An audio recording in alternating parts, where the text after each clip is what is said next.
Halo, ketemu lagi dengan Dr. Farah, dokter spesialis kedokteran keluarga layanan primer. Apa itu dokter spesialis kedokteran keluarga layanan primer? Adalah dokter yang sudah menempuh spesialisasi di bidang kedokteran keluarga.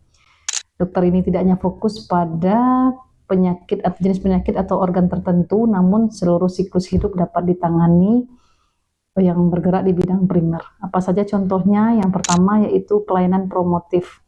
Misalnya contoh yang sudah kita lakukan beberapa lama, edukasi kesehatan untuk pencegahan penyakit. Kemudian konseling hidup sehat seperti diet, makanan, olahraga, dan upaya berhenti merokok, dan sebagainya. Pelayanan imunisasi dan vaksinasi juga termasuk pelayanan dari dokter keluarga. Kemudian yang kedua itu pelayanan preventif atau pelayanan pencegahan.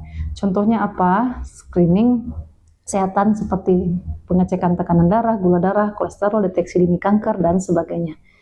Adapun penyakit lain yang dideteksi dini, penyakit dan faktor risiko seperti deteksi untuk penyakit hipertensi, penyakit jantung, dan penyakit diabetes, dan pencegahan agar penyakit kronis tidak jatuh ke komplikasi. Kemudian penyakit yang ketiga adalah pelayanan kuratif, yaitu pun pelayanan pengobatan baik untuk penyakit yang akut ataupun penyakit yang menahun atau kronis.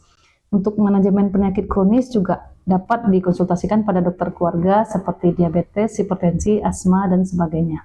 Penata laksanaan kasus akan menyeluruh dan kompleks, tidak hanya pada pasien namun ke seluruh keluarga. Dan yang keempat yaitu pelayanan rehabilitatif, yaitu pasien yang sudah sakit, yang pernah dirawat atau pernah cedera, itu bisa pulih kembali optimal dengan dukungan dokter keluarga. Bisa untuk dukungan pemulihan fisik maupun psikososial atau mental. Pelayanan yang lain adalah untuk koordinasi dan rujukan. Seperti di luar negeri kita lihat seorang pasien akan dirujuk ke rumah sakit dibantu oleh dokter keluarga terlebih dahulu, dan ini belum maksimal dilaksanakan di Indonesia, hingga mungkin ke depan akan menjadi salah satu pekerjaan dari dokter keluarga. Pelayanan berikutnya itu pelayanan holistik dan berkesinambungan. Dokter keluarga atau dokter layanan primer tidak mengobati pasien yang sakit saja, tapi jika ada penyakit tersebut muncul di keluarga, apakah anak, bisa dicegah sebelum terjadi oleh dokter keluarga dengan mengendalikan faktor risiko dan memperbaiki gaya hidup. Silakan praktek dokter keluarga itu bisa di klinik, puskesmas, atau praktek dokter mandiri, dan jika sudah jalan untuk koordinasi dan rujukan juga bisa di rumah sakit sebagai penghubung atau koordinator dengan spesialis lain di rumah sakit. Semoga bermanfaat. Terima kasih atas perhatiannya.